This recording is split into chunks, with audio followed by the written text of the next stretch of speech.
And shortly after the debate, I spoke with Vice President Joe Biden, and I asked him why this was a different President Obama than the one we saw in the last debate. The President Obama that I've worked with, sat with for 4 to 6 hours a day until this campaign started, is the guy you saw tonight, the guy I see every single day. This is a guy who is absolutely committed to bringing the middle class back and you get this country on a road to recovery and continuing it. So I wasn't surprised at all by what I saw tonight. But you have to admit he seemed a bit more engaged in this debate than the last one, right? Well, he was. I mean, he was. He had a great debate tonight, and I expect you'll see another great one next Monday. Why do you think President Obama and your double-digit lead among women voters has evaporated in the latest USA Today Gallup poll? What happened? Well, that's not what the guys on our team tell me. I think that I think we still have a clear lead among women for a good reason, and you saw it tonight. You saw, when Governor Romney was asked about everything from, what was he going to do about everything from Lilly Ledbetter to equal pay. I mean, he just obfuscated the issue. I know you watched the debate. There was that one moment in the beginning of the debate where it looked like Governor Romney and President Obama were so close that perhaps the Secret Service was going to have to get involved. What did you make of that moment?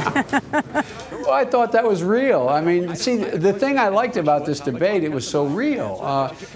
Both men, intent on making their points, and I just thought it was. I thought it brought a freshness, a realness to the whole thing in that town meeting setting, as opposed to behind a podium or seated at a table where there's not much movement. And but I wasn't worried about that. I know them both. Anyway, I wasn't worried about them needing the Secret Service.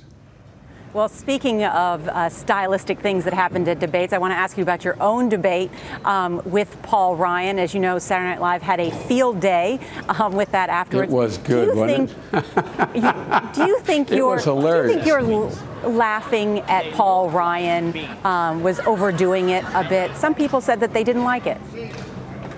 Well, I wasn't laughing at Paul Ryan. I was laughing at the assertions being made by Paul Ryan. Some of the stuff that was being said in 2 minutes you get to answer were absolutely simply incredible.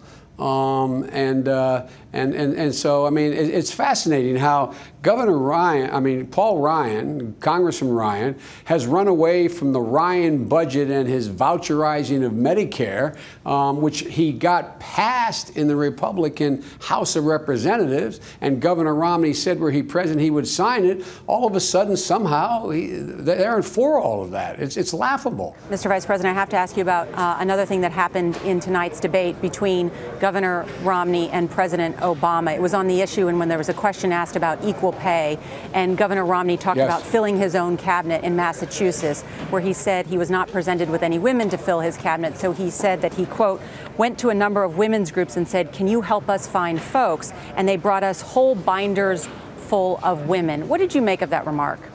Well, let me put it this way. I've never had any problem when there's a job opening having as many women apply as men. I mean, so the idea that he got, he had to go ask for help to find qualified women. There's so many qualified women walking around in Boston, Massachusetts, where the capital of Massachusetts is, and the state capital, and so many qualified women walking around every place in this country. The idea you got to go ask help to find one, I didn't quite understand what he was talking about. They're in abundance. I want to ask you about Libya, yes, because certainly at the vice presidential debate, that topic also came up. And you said that you were not told about the requests for extra security at the consulate. I have to ask you, do you wish you had been told? Well, I'm not going to speculate on that. But what I said was absolutely accurate. Neither the president or I were told of the additional security request. As Hillary has pointed out straightforwardly, that request never got to the president or to me. Should you have been told? Well, I'm not going to speculate on that. there's an investigation underway. We'll see what it's all about.